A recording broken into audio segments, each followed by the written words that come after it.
É importante um sistema único de segurança pública? A gente tem falado muito de casos despontando. Isso pode ser eficaz? Não faz sentido? Os governadores se articularam bastante em torno, né, dessa questão. Sim.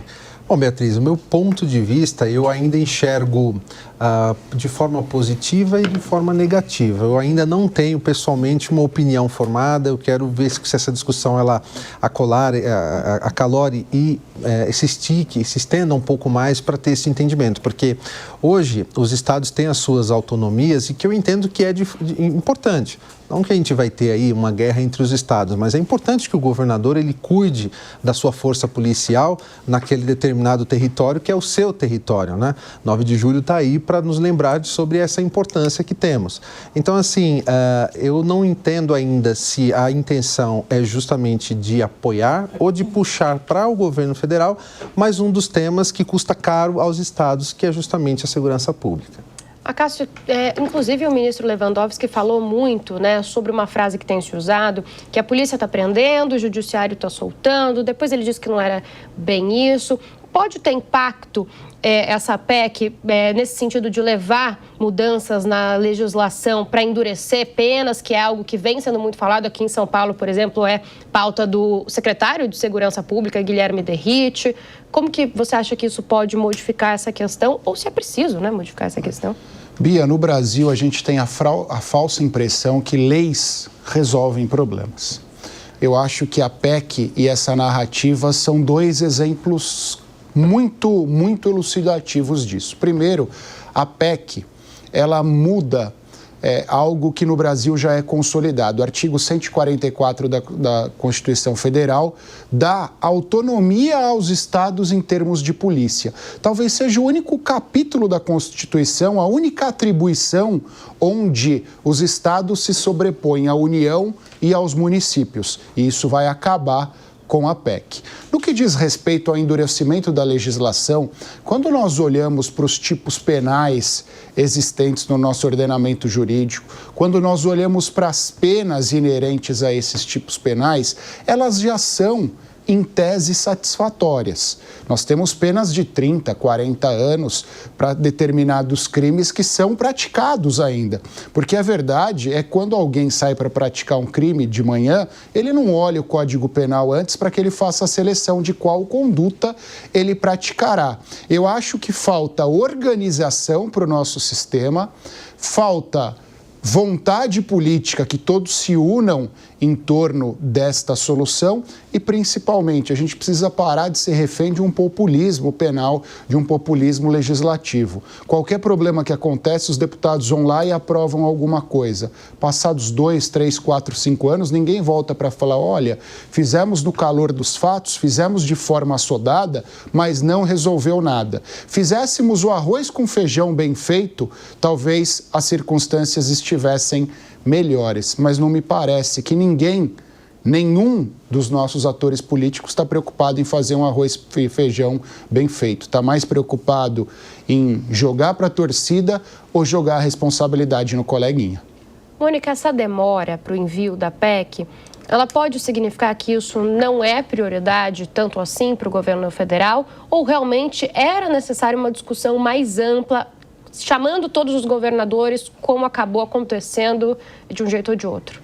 Eu acredito que essa demora significa que eles sabem que essa PEC não vai resolver. O Acácio foi preciso. O que eles querem com essa PEC? Eles querem fomentar a discussão e a guerra de narrativas, a narrativa de um lado de que nós estamos tentando resolver, nós queremos unificar, e a narrativa do outro lado de que estão invadindo a nossa competência.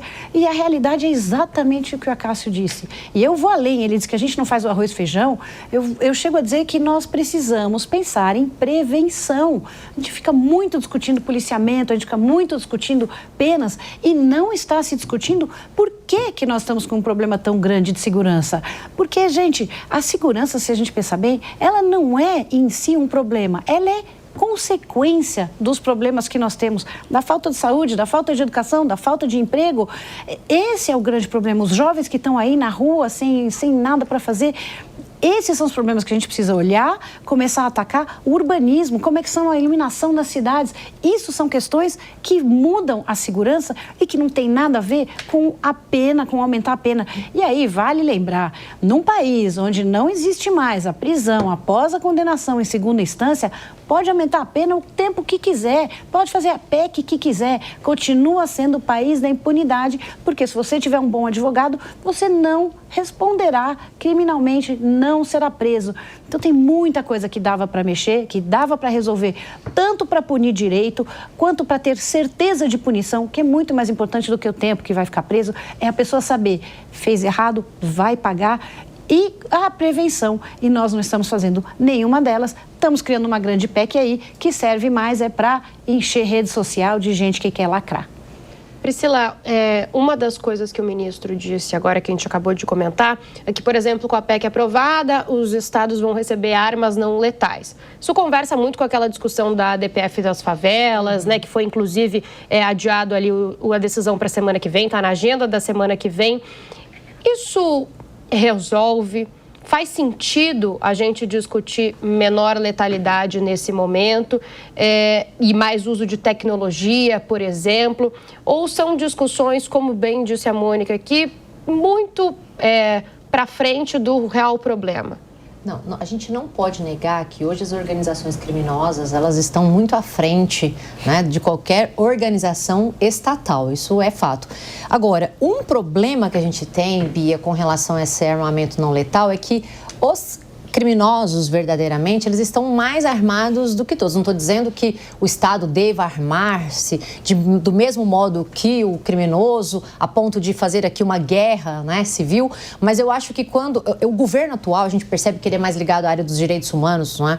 E em razão disso, ele preza por uso da violência numa última hipótese, razão pela qual se fundamenta aí esse kit dado para as guardas municipais. Mas aqui eu quero fazer um ponto. Eu vejo um pouquinho diferente dos meus colegas a questão da PEC, da segurança, porque eu vejo que, na verdade, não há uma briga entre a competência do governo, né, que está na Constituição, como bem colocado aqui pelo Acácio, e sim como um complemento. Não é? Então, eu vejo como um complemento, até porque um dos fundamentos para que ela tenha demorado no tempo foi acatar essa exigência feita pelos governadores, em especial do estado de São Paulo, nessa luta para não perder essa força, essa competência que é, na verdade, constitucional. Agora, com relação a esse complemento, a gente precisa também esclarecer para a nossa audiência que a PEC vai servir para ampliar as forças da Polícia Federal, vai unir a Polícia Rodoviária Federal, vai ter aí uma outra nomenclatura, e o que o governo quer é, na verdade, complementar. Em que sentido? Dar dinheiro. Se os estados entenderem por bem querer algo que seria um plus financeiramente para poder armar a sua polícia ou trazer mecanismos, né, que tragam, obviamente, mais policiamento, uma coisa mais incisiva, eles vão ter que respeitar esses requisitos trazidos pela PEC. Então, eu vejo com bons olhos, e aqui eu estou num ponto em específico que eu estou com o Elias, achei bom, porque eu acho que eles querem combater essas grandes organizações, mas, ao mesmo tempo, eu pego um pedacinho da fala da Mônica, onde ela fala, vou jogar. Eu acho que o governo fala, olha, eu fiz, hein? Eu quis juntar, eu quis unir para que nós, né, vencêssemos a organização criminosa, né? E eu tô falando dela, mas não só ela, mas em especial.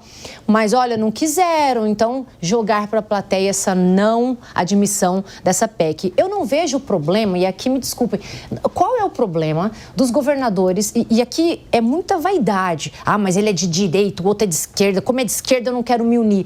Enquanto os partidos, né, cada um, eles estão indo para um lado, a organização criminosa está cada vez mais unida. Então, eu penso assim, não estou falando que assim, nossa, é maravilhosa essa PEC, porque não é, eu acho que tem que ser discutida, não é colocar a garganta abaixo, longe disso. Mas eu acho que aqui é assim, não, é o governo do PT, então eu sou contra.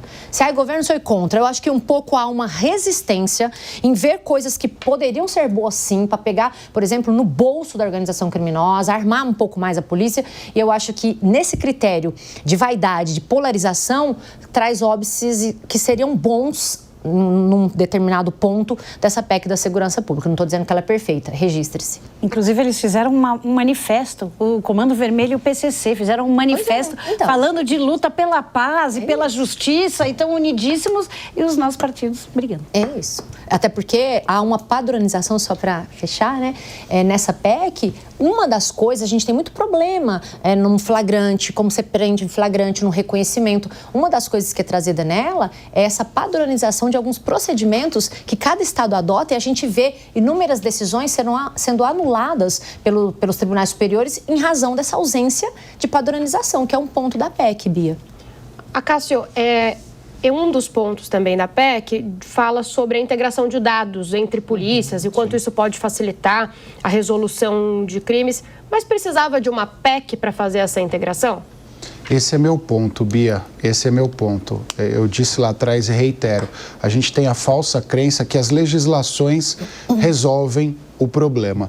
Eu vou dar um exemplo, e a Pri sabe bem disso. Até 10 anos atrás, nós não tínhamos, e o CNJ hoje faz esse papel, mandados de prisão distribuídos pelo país. Então, se alguém tivesse um mandado de prisão em São Paulo e fosse para o Paraná e fosse para Minas Gerais, eu vou levar Minas Gerais aqui, que a divisa está a 1h30 da cidade de São Paulo, aqui o sul de Minas. Se alguém tivesse um mandado de prisão em São Paulo, andasse 1h30 de carro e transpusesse a divisa com Minas, essa pessoa não seria mais preso porque o sistema não era integrado. E nós estamos falando de coisa de 10, 12 anos no máximo. À época, a internet já era consolidada como é hoje, o fluxo de dados já era consolidado como é hoje. E por mais que existissem legislações, por mais que o Código Penal já fizesse, Código de Processo Penal já fizesse essa previsão, por mais que nós tivéssemos legislação, ninguém centralizava isso. Precisou o CNJ, numa canetada, contratar um sistema e centralizar. Então, eu disse e repito, a legislação pode até ser bem intencionada, mas se a gente não tiver alguém que instrumentalize isso na prática, a legislação é só um pedaço de papel ou, pensando em termos de dado, é só uma informação na tela. A gente vai trocar de tema, mas não tanto, porque o próximo também é segurança. Recentemente, a Prefeitura da cidade de São Paulo lançou o programa Paulista Mais Segura. A medida, que é coordenada pela Secretaria de Segurança Urbana, intensifica o monitoramento do principal polo econômico e turístico aqui da capital. O programa estabelece monitoramento da região por 24 horas, um efetivo com 376 agentes da GCM, mais o suporte da tecnologia do Smart Sampa, o programa de monitoramento aqui da cidade, com 68 câmeras, drones, cães, equipe de policiamento com patins e base móvel. O número de registros de furtos e roubos de aparelhos eletrônicos na Avenida Paulista em 2024 foi alarmante. 7 celulares foram roubados por dia aqui na região. E aí eu começo essa discussão, Elias, perguntando o quanto medidas como essa, o investimento de mais tecnologia, a colocação de mais efetivo, né, no local, elas são medidas que podem ser efetivas ou elas são medidas mais, por exemplo, para fazer vídeos na rede social, para populares, né, para chamar a atenção das pessoas, que é uma discussão que entrou muito em pauta, né, recentemente, desde que essas câmeras começaram a se espalhar, principalmente aqui na capital. Beatriz, esse projeto ele é um projeto que tem o meu entusiasmo. Eu gosto muito desse projeto. É um projeto que eu entendo que está no lugar correto, onde acontece muito desses tipos de furto. A matéria diz, né, 7 celulares, eu acho que isso ainda é subrepresentado. A gente sabe que tem muita gente que não presta queixa, não faz o boletim e deve fazer. A prefeitura ela está acertando no principal ponto, no principal foco, né? Primeiro, que é o nosso local na cidade de São Paulo, é onde mais se tem turista, né? É onde está todo mundo olhando, representa muito para o estado e para o município e, sem dúvida, esse projeto pela Secretaria de Segurança Urbana, ela traz esse elemento a mais, que é justamente colocar a tecnologia e a inteligência. A gente precisa disso, é um projeto muito bom e eu entendo que será de grande valia para o município e, evidentemente, para poder propagar para o país, numa vez que der certo esse projeto. É interessante. Você falava, né, Mônica, da importância de diversos players na mudança da segurança. A tecnologia é um desses players? Certamente, e esse é um projeto que aborda exatamente o que eu estava falando, da prevenção, da importância de ter inteligência, de usar a tecnologia, de usar os recursos humanos e financeiros para fazer prevenção. O que nós queremos é evitar que o crime aconteça. Inclusive, a função da punição é você evitar que o crime aconteça e não simplesmente encher cadeias. O Smart Sampa é um excelente exemplo disso, porque, sim, ele reconhece e prende pessoas que já têm condenação e que estavam evadidas. Mas olha só, nós descobrimos aí nos últimos meses ou semanas vários condenados de outros estados que estavam aqui em São Paulo achando que não seriam pegos. Na hora que eles sabem que aqui tem o Smart Sampa e que se ele vier para a cidade de São Paulo, ele será rapidamente identificado e será levado a responder cumprir a sua pena, ele não vem mais para São Paulo, ele vai se esconder em outros lugares. Não é que eu estou dizendo que bom que haja bandidos em outras cidades, mas esta é uma forma de desincentivar, de desestimular que bandidos venham para a nossa cidade. E isso é muito bom, porque isso sim reduz as taxas de criminalidade.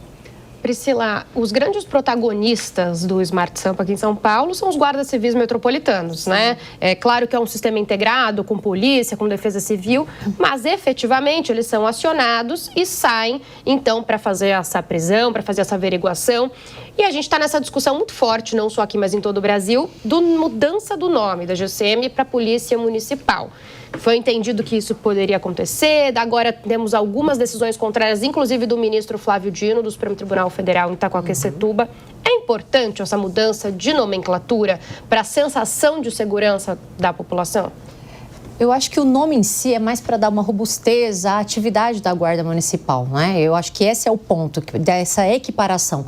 Mas a gente não pode deixar de falar para a nossa audiência que o Guarda Municipal, na recente decisão proferida pelo STF, ele não pode fazer todas as atividades da Polícia Judiciária.